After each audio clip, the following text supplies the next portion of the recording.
অনুগ্রহ আমার নবীকে আমার সালাম খানা জানিয়ে দিস, আমার সালামটা নবীকে জানিয়ে দিস আর বলে দিস, ইয়া রাসূলুল্লাহ,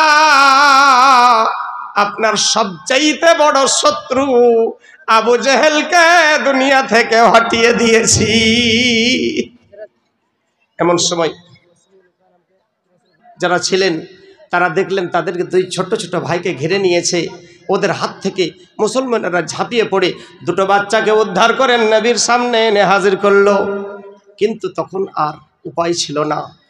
আল্লাহর নবীর চরণ তলে এসে নবীকে সালাম জানায়, আসসালামু আলাইকা ইয়া রাসূলুল্লাহ, ইয়া রাসূলুল্লাহ, নবী গো, আপনার সবচাইতে বড় শত্রু আবু জেহেলকে দুনিয়া থেকে হটিয়ে দিয়েছি।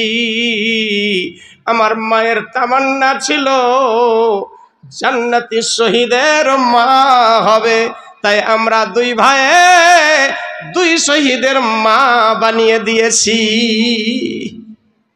কলমা পড়তে পড়তে নবীর চরণ তলে বিদায় নিল। ইন্না লিল্লাহি ওয়া ইন্না ইলাইহি রাজিউন। রাদাত ভেবে দেখেন, কিয়ামতের দিন যদি আল্লাহ আমাদেরকে আপনাকে জিজ্ঞাসা করে তোমরা নবীকে ভালোবাসো, বলবো হ্যাঁ। বলে ঠিক আছে, কত ভালোবাসো?